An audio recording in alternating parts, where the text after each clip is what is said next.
everyone. Welcome back to another Athena webinar. Very excited to have you all on this Thursday afternoon. And my gosh, what good music to kick us off. For anyone who is new to one of our webinars, my name is Melanie Naranjo, and I head up the people team at Athena. We are a compliance training company. We do everything from harassment prevention and cybersecurity all the way to hotline and case management. And one of the things that we have learned while leading such an intense topic and field is the value and importance of community in the HR space and the compliance space and the legal space, because let's be real, we work with some tough stuff. And sometimes we need a space to vent. Sometimes we need a space to share something confidential because there's no one else at the company that we can talk to about this. And so as part of trying to build that community, we at Athena have started running these webinars. They are so successful, as you can see in the comments. There's tons of you here all. And my recommendation to you all is make friends with each other, connect with each other. These are your people. This is who you can go to the next time you're banging your head on your desk, okay? With that said, I'm so excited to be having this topic with you all. Every time we talk about investigations, I remember when we first started doing this, I was talking to Roxanne, who I'll intro in a second, our CEO, and thinking, I don't know how many people want to talk about investigations. That's like the boring side of HR. My gosh, way to prove me wrong, all.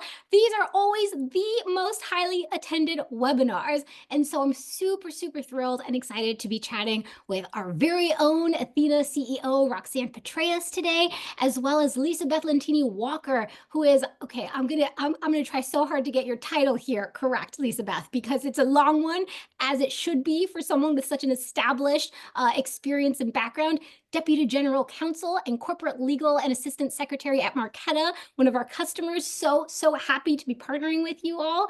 We are going to dig in all. We are going to get the tea. We are going to spill some juice. I don't know if that's a saying, but I just made it one. It's going to be a fun chat all, okay? So, and also just to like encourage Lisa Beth to really spill that tea, can I get a +1 in the comments if you would like for this to be an extra juicy webinar where we share all the hot tea, all the wild stories? All right, Lisa Beth, the pressure's on. I hope you see this. We want drama. So with that said, all, Roxanne, intro yourself a little more, and then we'll pass the mic over to Lisa Beth. Oh my goodness. I mean, how does one follow this amount of energy? I've had multiple cups of coffee, Diet Coke, and Melanie, I am still just a shadow of your energy. I'm so jazzed to be talking with you both. I think I am just going to be net learning on this webinar because Lisa Beth, in addition to her very impressive title at a very impressive company, Marqeta, which I'm sure she'll talk about, runs a like an HR investigations firm. And so just such deep expertise from both that sort of legal perspective, investigations firm perspective, and then of course Melanie being a longtime people practitioner and really a thought leader in the field. So that is all to say that I'm just doing my best to keep up with you both. And Lisa Beth, I'll turn it over to you. Great. I'm so excited to be here today. And I can't imagine a better topic because the title of our presentation is People Keep Peopling. And the fact of the matter is, I have a job to this day because people are people and they keep making maybe not the best choices at times. They need help along the way. And the investigation process is one that I think deserves some time and attention because it is such a critical inflection point for organizations. Every single one is important, and we have such a critical role when it comes to helping the organization do better over time and address issues as they come up. So I'm thrilled that we get to talk with each other today. All right. So with that said, I'm going to share a little bit about how these webinars work for anyone who's new here. We like these to make these super interactive. So here are the rules. I'm going to ask you in the comments to be interacting with us. I will be asking questions. And sometimes I will call on people. And so if you don't want to be called on, I don't want that to be a deterrent to your participation. Introverts, I'm here for you. I see you. I got you. So if you want to participate, but you don't want to be called on in your response, put an asterisk next to my response, and that will be my cue to say, Melanie, back off. Not me. I don't want to talk. You got it, dude. All right. So with that said, let's go ahead and do a quick walkthrough of our agenda, and then we'll get into it. We will be covering scoping out investigation details, how to get through the murky ones. Is it an investigation? Is it just an unhappy employee? Don't know. We'll find out. Common investigation pitfalls, mock case walkthroughs, good examples of what good looks like, what bad looks like. We'll do a little Athena spotlight so you can just learn just a little bit more about us. And then hopefully, if we have time, we will open it up to some Q&A because you all sent in some spicy questions and I'm very excited to get to them. All right, with that said, let's get into it. Here you are, ready? Get your fingers ready, some typing, okay? First pulse check question for you all. On a scale of 1 to 5, 5 being agree, 1 being disagree, how much do you agree with the following statement? I sometimes second guess myself during employee investigations. So 5 is, sometimes I wonder who decided I should be in charge of this. Nobody trained me on this. 1 being, what are you talking about? I'm an expert. Give me a law degree. I got this. Okay. I don't know about you all. Lisa Beth, are you seeing any ones? I'm not seeing any ones. What? Roxanne, as a CEO looking in, does this shock you? What are you like, Melanie? Why did I hire you? Are you running us to the ground? I wasn't actively opening your role on LinkedIn at this moment. No, I was not. No, I don't think it totally shocked me. I have the unfair advantage of having been able to work with you and our wonderful people customers for quite a number of years. So I've heard these themes, but it seems like the you, Lisa Beth, and Melanie can tell me, but HR investigations doesn't seem like the sort of thing that is taught in college, for example, or is taught in a very formal training program. You know, like I went for 3 weeks to HR investigations boot camp and came out an expert. And it seems more like an on-the-job training kind of thing, which when I first heard that did shock me a little bit because it is, very stressful, high risk. And so we train salespeople, it seems like more consistently and aggressively, and on average, I'll say we as like the business community, than we train HR people to do HR investigations, and that does surprise me. I don't know if that resonates, Lisa, Beth, or Melanie. Yeah, Lisa Beth, please. I want to hear from you. What's your take here? Honestly, it doesn't surprise me at all. I think if you don't second guess yourself a little bit, you probably have gotten to the point where you're not being as thoughtful and introspective as possible. So I think a little bit of questioning and asking yourself, am I approaching this in the right way? Am I approaching it with bias, or am I approaching it in the way I need to? Is a very healthy sign. Mm. It's critical to being able to do the investigation well. I think that is so helpful to hear. And all of you, I'm seeing claps, I'm seeing thumbs up, I'm seeing hearts. I hope that you all take some comfort and reassurance in this because I know as an HR professional that this can feel scary. It can feel like, am I good at my job? Do I know what I'm doing? In part because so many of these conversations happen in private and we never bring them out in public, rightly so, because they're confidential. But the downfall and the downside is we don't get to talk about these things. We don't get to share with each other best practices. And so that I hope that by the end of this webinar, you will, 1, feel more seen, heard, less alone, but 2, have some key takeaways to feel more confident in your approach. Before I move on, I did promise that I would call on 1 or 2 of you because I want to give you all a space to share. I want to make sure that you all are building community with each other as well, not just hearing from us for an hour. So I'm going to call on Christina Hoffman because you didn't include an asterisk. I'm hoping that was intentional. Christina, in the background, Ace is going to give you unmute access. If you could unmute yourself when you're ready, and if you could share with me, first of all, you gave a 5 here. How does it feel seeing that you're not alone here and hearing from Lisa Beth? You know what? That's a good thing that you are second guessing yourself. No, it makes me feel great. You get into these investigations and you're like, am I asking the right questions? Am I talking to the right people? And as she said, you don't learn this in college. It's on the job. And if you have a good mentor that can help you walk through the process, then that's great. But sometimes you don't. If you're a department of one, like I am, yeah, you do. And then you're just like, hope for the best. So Oh boy. I am glad to hear that other folks are in the same situation as me. It's always nice to hear that you're not alone. Love that. Okay, I have one follow-up question for you, and then I will let you go. My follow-up question for you is to make sure that we are on track and that we cover the most important things. What about these investigations can get scary enough that you start second guessing yourself? What are some of the things that really give you pause and make things a little bit more anxiety inducing? It's, asking the right questions. And then also when you're putting everything together and giving advice to leadership as to what action to take. Have you done it thoroughly? Are you giving the best advice? And a lot of it is legal stuff, and I'm not a lawyer. I don't have a law degree.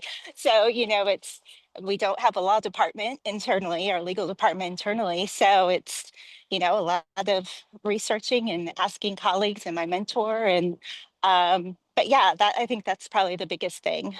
Oh, Christina, I really think you touched on something so powerful here. In the comments, all just so Christina knows she's not alone. Give me a +1 if you all the legal side of things that scares you. Why am I involved with the law? I'm not trained on this. I don't want to get us sued. I don't know what's happening. Okay, Christina, I hope you are seeing you are not alone here. Totally resonates. And on the other side of this is also human, right? Multiple humans. And no matter how this investigation goes, there's no way that everyone is walking out of this happy. And so it's always just a really, really like somebody is going to walk out of the situation unhappy. Round of applause for you. Give Christina some love. Thank you so much for sharing, Christina. Really Thank you. appreciate that. Of course, thank you. All right, all. I'm gonna stop hogging the mic. Roxanne, I'm passing it over to you to kick off this panel and webinar discussion. I'm so excited. I'm going to be essentially interviewing Melanie and Lisa Beth. And I'll try, thanks for folks for putting questions in. I'll also try to incorporate some of those. Let's kick off with a real softball, which is Lisa Beth. Why do companies do investigations at all? Let's level set for everyone. Well, great question. I think it's really important. Hopefully you can hear me a little bit better now. There are a bunch of reasons to have investigations. It is part of how you protect an organization's reputation. You help set what the correct path is by identifying where there are issues, maybe with control processes, maybe with how someone went about something. You help ensure legal compliance. You may address some internal issues that are cropping up. Interactions between humans are complex, and we screw them up a lot. And sometimes it takes a third party coming in and saying, hey, let's talk about what's happening here, because maybe you've hit a bump in the road, or maybe you've hit a complete roadblock and we need to help you through it. And that's normal. It's completely normal. And one of the things that I really hope that we do as part of our discussion today is demystify this and make sure people feel comfortable that this is a normal process for every organization. It doesn't mean that people are bad or that, there was something nefarious about it. But, I think that it's just one of those things that we do to create a positive and ethical culture is by making sure that we've got all of the people in the organization ultimately making the right choices in alignment with the values. This makes sense. So it's obviously you want to have all of the good proactive processes in place, but even so, things happen, people keep peopling, as we will refer to. And so HR investigations are there as kind of a reactive measure to see hey, did we not have a policy that was correct? Were we not clear about something? Et cetera. So it's sort of you ideally want to have both that proactive culture setting, norm setting, rule setting, and that reactive, oh, there was an oopsie doops. Let's see what we can learn here. Love that. Okay, Melanie, I'll start with you for this one. I've heard you have a great CEO. I don't know, I heard it through the grapevine. So just you don't have to comment on that per se. But what is your perception of do all people across the company, right? So you might have senior leaders who are not in HR who are what's going on over here? You have the CEO, you might have in-house legal, the board. Does everyone have the same perspective on what a HR investigation is and why they're being done? Yeah, I think it's such a fascinating question, in particular because when Lisa Beth and I were talking about this the other day, Lisa Beth really framed it in such an inspirational way. I remember Lisa Beth talking about the value add of investigations and how this is an opportunity to really build trust with your employees. This is when they get to, they always say, what's that saying? It's like, you see the true person when you see them at their worst, like when you're going through hardest times. And this is an opportunity for companies, right, to show how they handle really tough conversations. Do they uphold their values? Do they care about their employees? All those things. And as I was hearing that, I remember saying to Lisa Beth, I hear this and I feel so inspired as an HR person, especially because for so much of my career, I think I've been conditioned really to look at investigations really as risk mitigation. And in fact, please, so that I don't feel alone in the comments, please let me know if you also were trained this way. Investigations are all about risk mitigation and protecting the company. It wasn't about how do we use this as an opportunity to build culture, build trust, show employees that we care. But when I heard this from Lisa Beth, I was like, "Oh, I'm here. I'm for it. I love it. This is so much better than risk mitigation." The very instantaneous second thing that came through my mind was, yeah, but I don't know if the CEO would agree with that too. I don't know if the lawyers in the world are going to agree with this too. Like, I personally think that what can be a challenge is getting everyone aligned on what is the purpose of an investigation and why. And I understand it for the record, because I think it's important to build empathy and not sort of build this divisive, like, oh, CEOs just don't get it, or HR doesn't get it, or lawyers don't get it. It's we don't have these conversations often enough. And so, do I think that everyone has the same perspective? No. Do I think that there are reasons, justifiable reasons why? Yes. But do I think that that's the way it should be? No. I actually think that there's real opportunity and benefit to having broader discussions across your leadership team to make sure you are aligned. What are we trying to achieve here? Because when these scary things happen, you want to make sure that you're all on the same page. You want to make sure that you have a plan in place. You want to make sure that you're working with each other and not against each other, such that not only are you now having to chase down an investigation, which is its own sort of bundle of problems and drama and stress, but now you are also having to navigate, cross-functional politics, leadership upset. And Lisa Beth, I see you nodding a ton, so please jump in if like I misspoke for you at all, or if you want to add anything to that. No, I think one of the things that's really important is that folks in the compliance and ethics space use all of the information that we gather about where employees are running into trouble and friction to try to communicate better so that it's easier to make decisions. And this is something where we can help each other a ton. Because if there's one employee that's confused and may not execute properly on a policy or whatever it is, there are probably another 50 behind that person who are having the same questions, who are challenged in understanding what you're trying to get them to do. And we're all coming from different backgrounds and different, family structures and a whole bunch of other stuff. And there isn't just one guidebook that tells you how to do all the right things all the time. Yeah, we have a lot of policies, but there are areas where there can be confusion. And this is the opportunity to help guide people as they go along. I love that. And I think, from talking to a bunch of people leaders again over the years, I'll say like if someone is like, yeah, okay, but you don't know my CEO, like my CEO is like not on this culture building journey with me. I think one that could just be true. Like let's just be on. I will not sit here and say like, boy, every CEO is sort of like really oriented in the same way that you attendees are toward culture, right? There's just I was in the army a long time ago, and I'll say like, so all kinds. But two, something I think Melanie has put a lot of like thought leadership into the world on is speaking the CEO's language. And I think even here in HR investigations, that could be an opportunity to remember that the CEO may not necessarily care about policies, right? They may think like this is just a bunch of bureaucratic silliness. However, the CEO cares a lot about company reputation. I've never met a CEO that doesn't care about their reputation.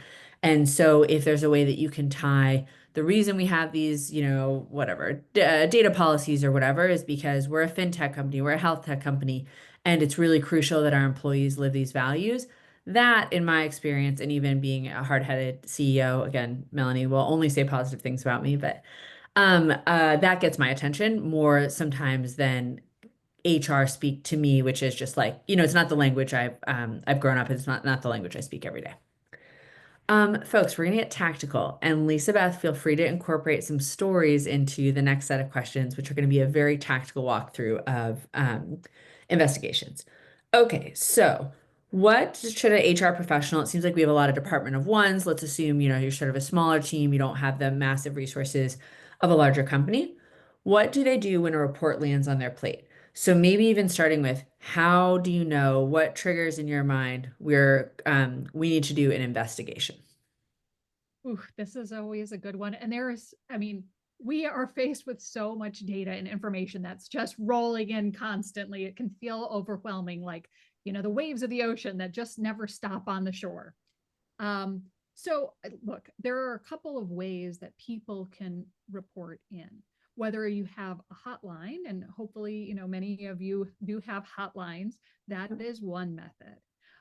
You may have an open door reporting policy where people can go to their managers, or they can come to their HR business partner, or, a skip level. There are multiple ways where someone can say, hey, either I have a question, and, if it's just a question, that's fine. Or I have a question and there's something behind that question and I'm concerned about something.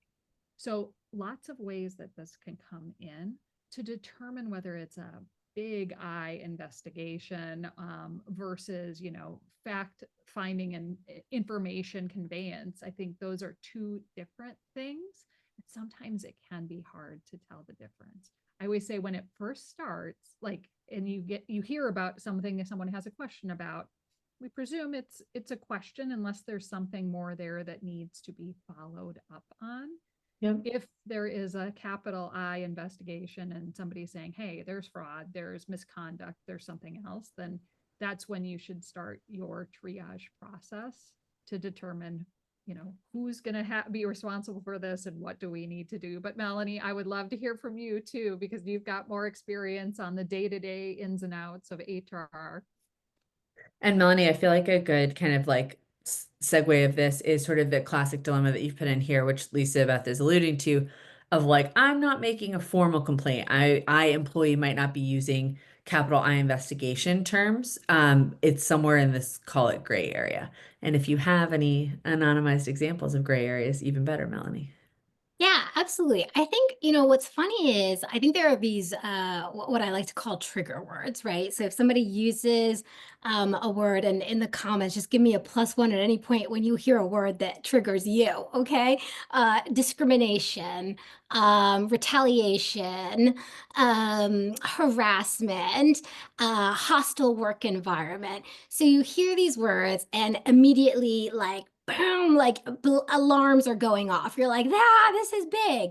And what I have found over the course of my career is you should be good. I'm glad those alarms are going off. And also, unfortunately, not everyone has the same understanding of the true definition of these words, and everyone defines them differently. And so, yes, pay attention. But also, what I really have started to do more over the course of my career is understand the nature of what someone is sharing with you. Because the reality is, somebody could say, I feel discriminated against because I am vegan and we used to have dairy-free. Whoa, Melanie, I said hypothetical, and this seems pretty not hypothetical. I just want to put up my flag. I eat meat at least 3 times a day, and I have trolled Melanie repeatedly for making me go to a vegan dinner. So I'm just going to put myself out there. I'm so This is sorry. not anonymous. This is why I always use the vegan example. I'm like, it's okay. I'm not making fun of vegans. I'm vegan. Um, but so I could come to my HR team and say, listen, I'm vegan and we used to have oat milk and now we don't have any non-dairy options and I feel discriminated against. And listen, I hear you. That's tough. I'll be very sad too. But is that the legal definition of discrimination? No, it is not, right? On the other hand, right, somebody who maybe doesn't have the same awareness, right, could be describing a situation that is discrimination, but they don't use the word discrimination. And it's not their job to use that word. It is your job to interpret the situation, to understand if this is a potential, and I cannot emphasize that word enough, a potential discrimination situation, because you can't know until you complete an investigation, and you have to approach with neutrality and the open-mindedness that I don't know, but there is the possibility. Therefore, I will pursue and explore to understand more. And so the TLDR here is there, you can never know for sure what something is before you have completed an investigation. That's the only way to do a good, thorough, neutral investigation. But in order to determine whether or not to investigate, you should be listening out for key things that could be potential signs of something that is in violation either of the law or of a company policy. Yeah, I would agree 100% with that. And some of the things that you hear pretty often are, I hate my boss. Okay, well, while that is interesting and you are entitled to those feelings, is there something more to that? Is there something where things aren't going right in the workplace and you just don't know the language to use? And so to your point, Melanie, it's very much about the listening, but listening with a finely honed sense of, all right, is this a legal risk? Is it a policy risk? Is it a culture risk or reputational risk? Like, what is this that we're talking about? And some things that are reputational risks might not actually be something that is a quote unquote legal risk, but it could lead to problems for the organization, including like perceptions around relationships and things like that, whether that's reality or not. There are lots of things that end up in kind of these different buckets that we might need to pay attention to. Lisa Beth, it looked like when you said different buckets, your mind was going to a certain story. Do you have? Oh, there's so many stories. Like I mean, so just as a little bit of background, I started out my career at the Securities and Exchange Commission. So I worked on a number of enforcement investigations with people who were facing federal prison, right? I worked with the Department of Justice and the SEC. So I've been to a lot of depositions, interviews, et cetera, and seen everything from, working on victim statements for people who have been defrauded of all of their money, to now in the corporate world, like I've seen fraud in organizations, I've seen really unfortunate circumstances between human beings, and I've seen a lot of misunderstandings over the years. So it is always interesting. There are a lot of stories, including ones where people, have been actively engaged in fraudulent activity, and, no remorse on some part, but for some people, they do see the light, particularly when they turn on the other primary culprits. So lots of stories there. Yeah, this is kind of just my own curiosity, but imagine maybe others too. When those cases where, turns out it's something like really bad, very serious, did your spidey sense initially typically tell you this was something bad, or does it sometimes start with like, that sounds weird, that sounds small, and then it's only as you've pulled the threads that you're like, whoa. Yeah. So some of them do start out with, something doesn't seem quite right, but I don't know what it is. Right. It just, something seems off. The behavior seems off, and I can't quite place my finger on it. I mean, some things you look at and you're like, oh, this is terrible. And we know it's terrible, and we want to see how terrible it really is. And so we have to figure out where's the bottom of this particular thing. But there are a lot of times where you're like, it seems like there could be a misunderstanding. And sometimes it's actually more than a misunderstanding. Sometimes it's actual discrimination, actual harassment, actual like fraud with a capital F that creates significant liability for the organization.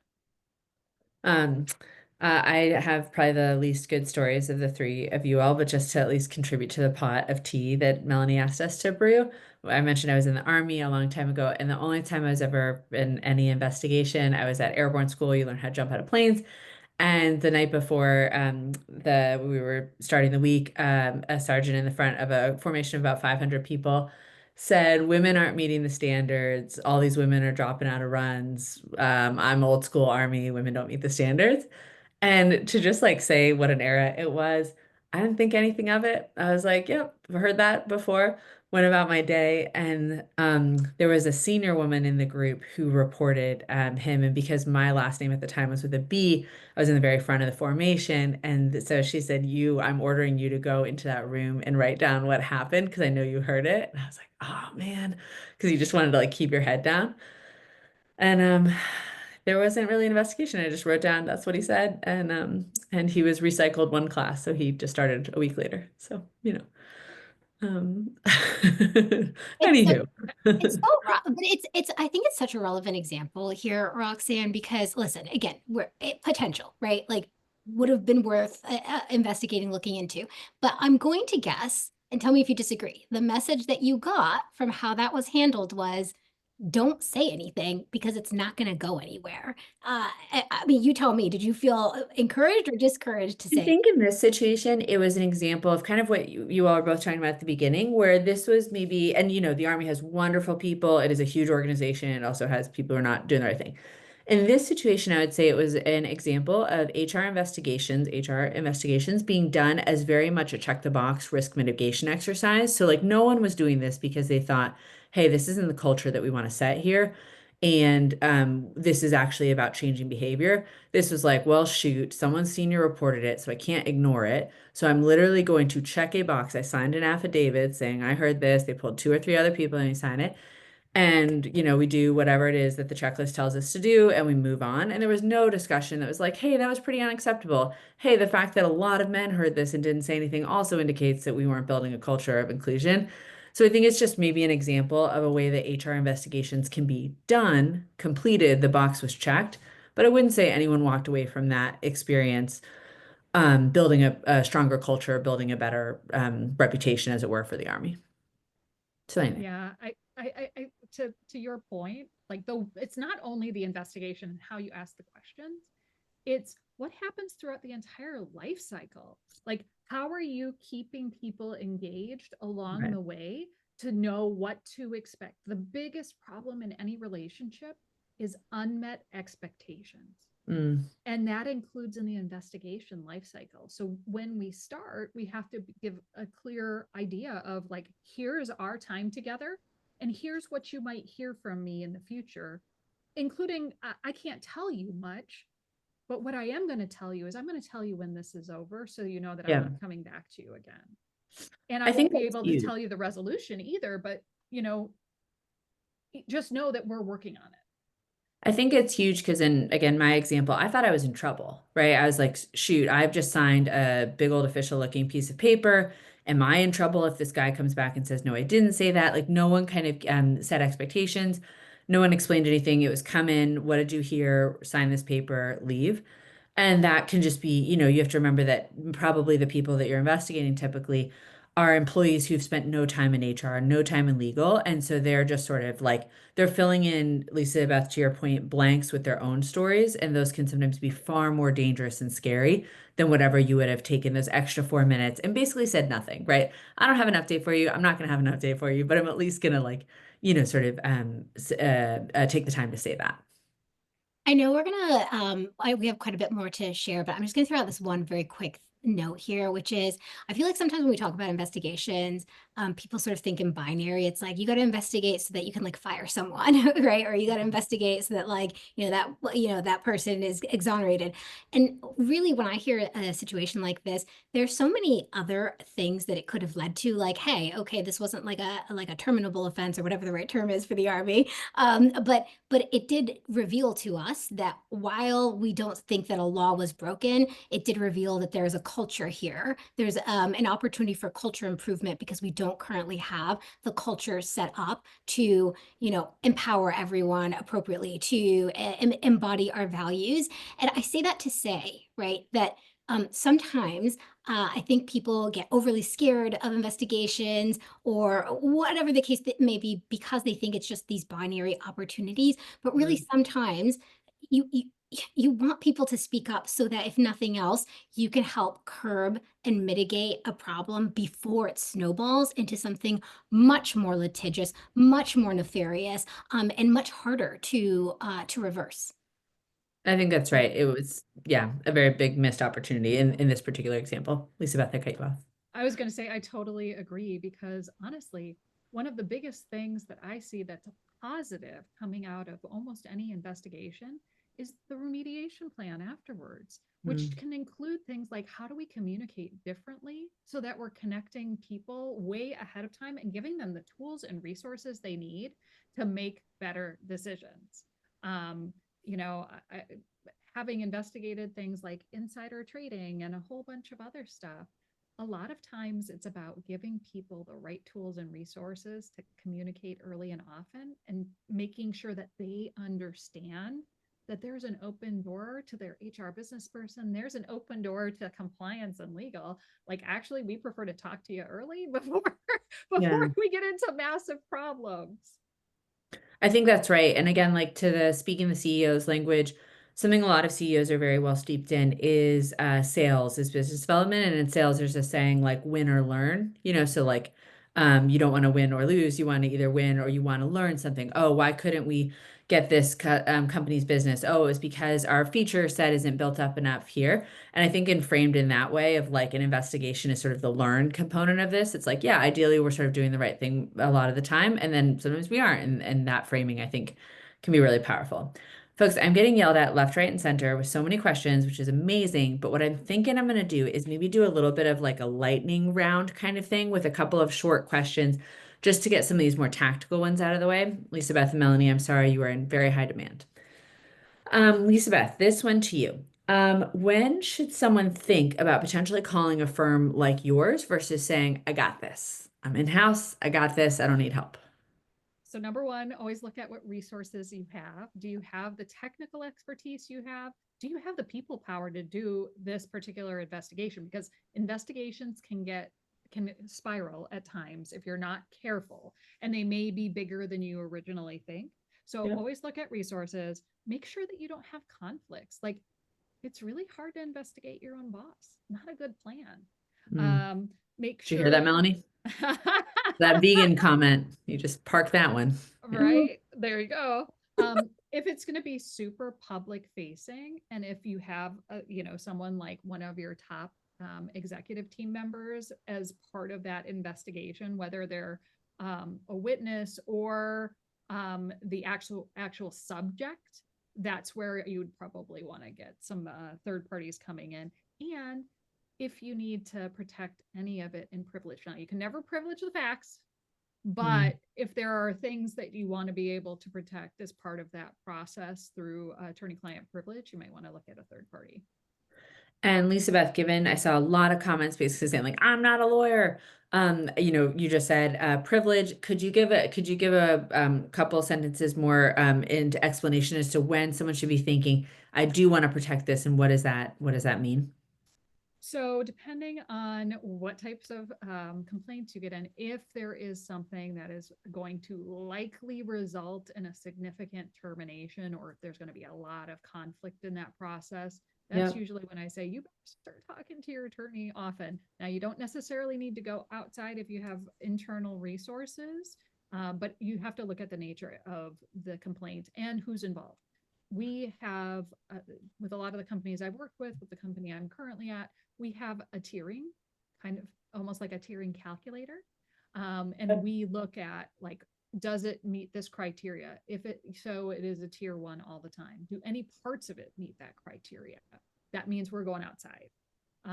If it's a tier two, then you work with your legal counsel within the organization. And if it's a tier three, it's like everything else, right? So know exactly how you're looking and categorizing the different types of issues that might come up. If there's law enforcement involved, you're probably going to want to use a third party at some point. So just think about all of the different things that may come across your doorstep. That tiering system in particular, I think sounds like a great resource, Melanie. I don't know if we have something like that to externally share, but I imagine that folks would find that very valuable. I know in my checklist brain, I'm like, love a good checklist. Okay, Melanie, gonna throw the next one over to you, which is how do you think, especially small teams, can best equip themselves for the trickiest of situations? Do you think people should be doing some prep ahead of time? What if this happens? What if that happens? What are sort of the things you can do in a calm time to be a little bit more ready for a poop storm, as it were?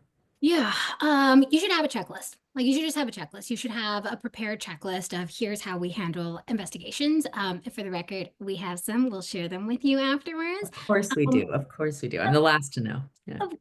it's fine, Roxanne. I handle it for you. But truly, like I cannot emphasize this enough. Something as basic as what do I say when I kick off the interview process? How do I inform the people that I need to interview or the person who has had an allegation made against them? What can I share with them? What can't I share with them? Something as simple as, hey, you just joined the interview. What do I say to you? How do I build empathy without misleading you into thinking that I'm taking sides? How do I ask really tough questions without making you feel that I'm actually interrogating you because I don't believe your statement, right? And to just give someone some specifics for anybody on the call, because I know this is like juicy stuff. Again, we'll share even more in our templates and our resources, so keep an eye out for the follow-up email. It's things like very clearly stating what your goal is in this call, what the process that they should expect is going to look like, what next steps are, who they can reach out to, and opening the door to discussion about things that you might not be aware of that they might be struggling with. So specifics could be, hey, during this call, first of all, I appreciate you getting on this call and sharing what I know is a very difficult thing to say, and could be nerve-wracking. And also, as part of completing a thorough, in good faith investigation, I'm going to have to ask some difficult questions. If you need to pause to collect yourself, please do. But please know that my intent in asking these questions is one thing and one thing only: to get to the bottom of this, to understand the situation so that we can properly determine next steps. If at any point you have questions or ask me, right? And then at the end, let me pause. Is there anything I haven't asked about that I should have? Is there anything that you're struggling with? And they might bring things up like, hey, I have one-on-one meetings with this person. Do I do that? Can I cancel them? Hey, I have this project this person is the lead for. What do I do? Who can I talk to? Hey, I'm really struggling. If I have a question, can I talk to my colleague about this? Can I go to you? Can I tell my manager? Do they know? Right? And so these are all things, obviously in a checklist, you would remember to say all these things, but opening the door with those questions will help catch anything that you inadvertently miss. Okay, I'm delighted there's a checklist. I can see people are very delighted that there's a checklist And because we it. have scripts too. So for anybody who likes the scripts, we'll share those as well. Okay, so I'll skip over a lot of those questions because there are a ton of like that sort of thing. And maybe Lisa Beth, over to you. This is kind of more of an EQ type question that probably won't be answered in a checklist, so good to get live. How do you deal with the fact that someone might be particularly emotional or distraught on a call that you're navigating? So I missed part of what you said there. Oh, sure. Here, I can.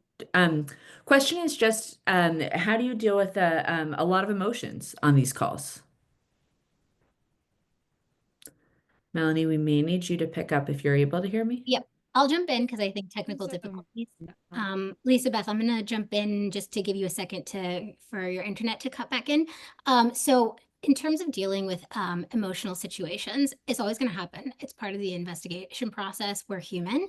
I would say, first of all, it is a couple things. One, emotions are not facts.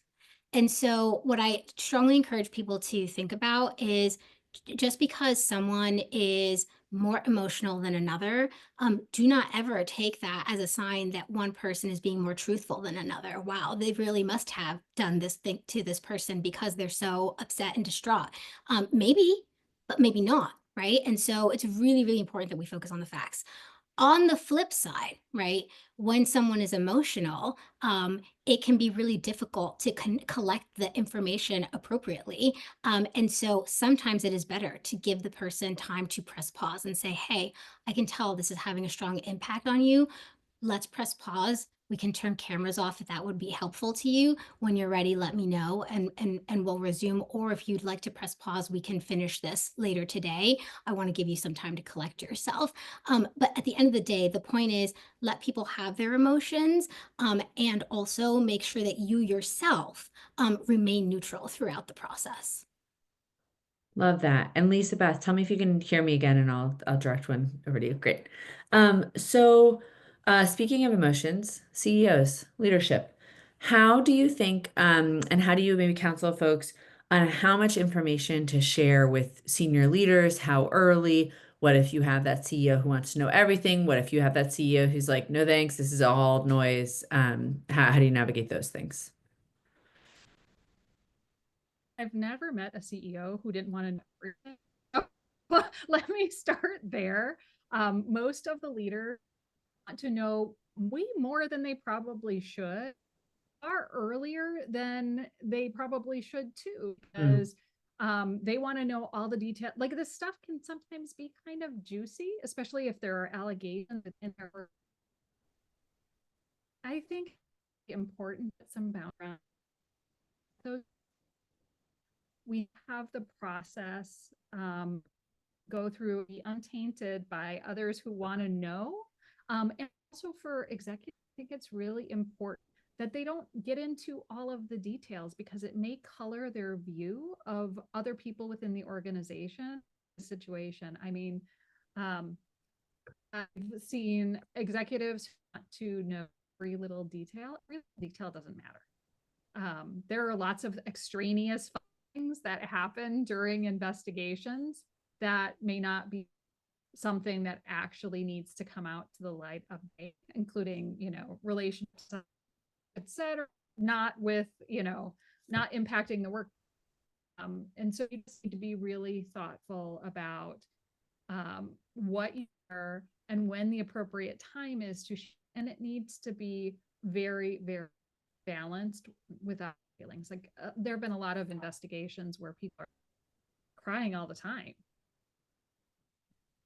Sometimes because they're worried about their livelihoods, they're whether so I understand that and I can empathize with it. I also want, the executives, they shouldn't be in the middle of all of the turmoil and all of the crying because that's not helpful to the workplace. Totally. So I'm kind of hearing that it's really another hard job for HR leaders to proactively manage the leadership, the information that's going out versus let leadership dictate how much they might want to hear because maybe they're bored, maybe they're gossipy. And so be really directive in what you share versus, asking some sort of question like, how much do you want to know? Which makes sense.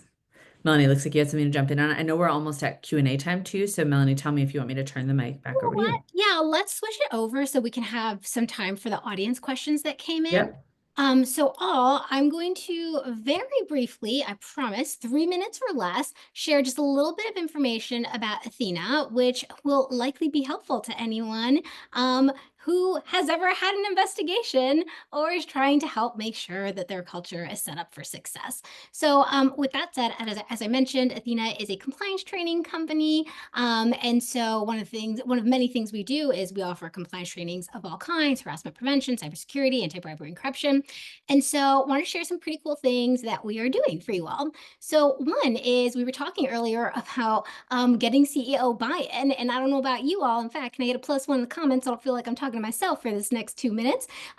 Give me a +1 if you've ever had a CEO or leadership team member complain about how much time your employees are spending taking training, about how every hour taking a training is an hour spent not producing revenue. Yeah, that's a real thing. And so if you would like to stop being yelled at about that, Athena has a test out function, which basically allows you as the company, as the admin, to determine a set of questions where if your employees can answer them correctly and pass a certain score that you set for them, they can opt out of the training. We're legally allowed.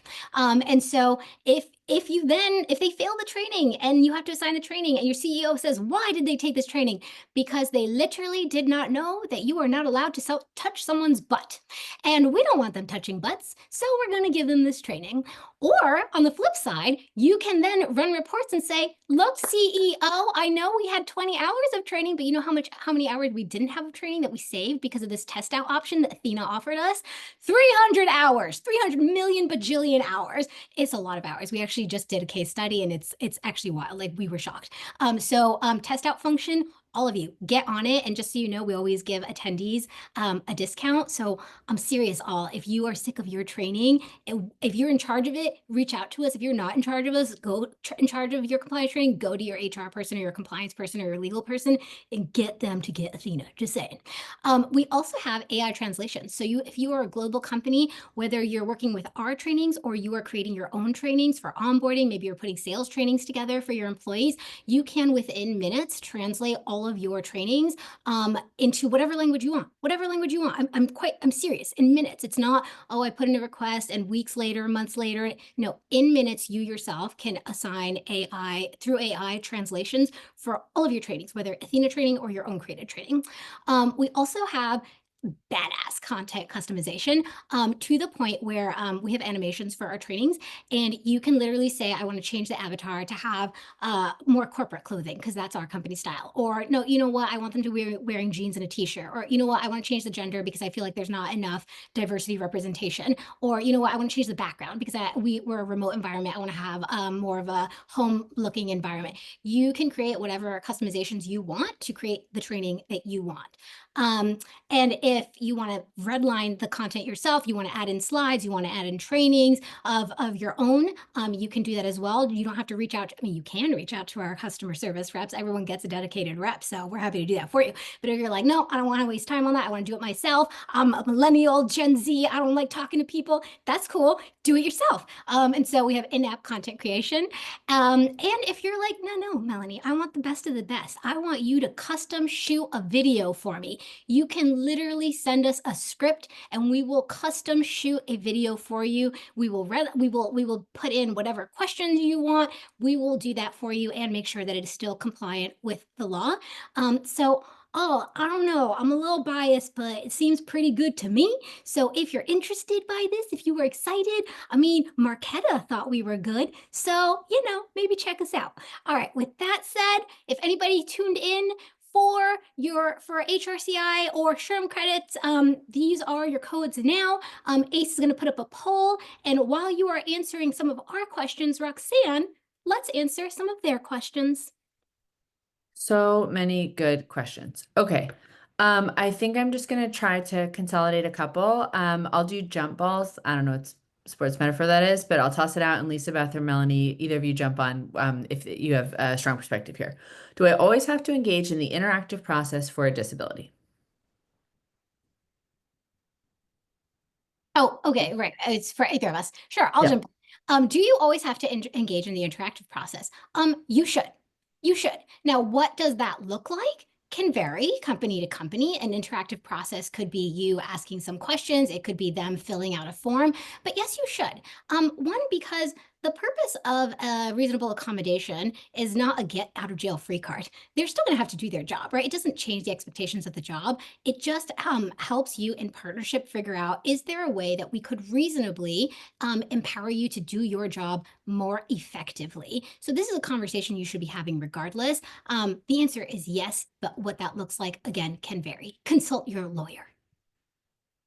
I feel like lawyers always never say always or never, but do say things like usually. So, Fair. All right. I thought this was a pretty good one, and it comes up a couple of times. Melanie, I know you have strong perspectives on PIPs in general, but either of you, how do you recommend moving to termination when the employee just isn't able to be successful in their role? Like, essentially, what if you don't want to spend the time and energy in a formal PIP? You know, the manager knows. How do you guys navigate that kind of situation? I'm happy Lisa. to Yeah. jump in. Look, you should always have a plan and a process. and I'm going to turn off my camera because they say that I'm having bandwidth issues. But you should make sure that you're following policies that you have. And if you're choosing not to, I mean, it is at will employment, but there are risks. So know what the risks are and make sure that you've either done your due diligence and you're ready for whatever comes ahead, and that you have agreement across the organization. Yeah. Go ahead, Roxanne. Did you jump No, in? I feel like it's just a risk tolerance conversation, so that makes total sense. Melanie, some of this may be covered in our checklist, so tell me if it is, and we can just leave this for the leave behind. But someone's asking, how much can we share with the manager of the employee who's being investigated? And essentially just sort of a question on like, what are best practices for context information dissemination? Yeah, at a high level, the less information you can share during an investigation, the better. Not just so for the like integrity of the investigation, because as soon as other people know things, you're now biasing things, you're opening yourself up to potential inadvertent retaliation. Now you can't, now you don't know who knows what. Now you have to investigate even more people. You just made your own life harder, right? So in general, the fewer people you can tell, the better, and the less you can share, the better.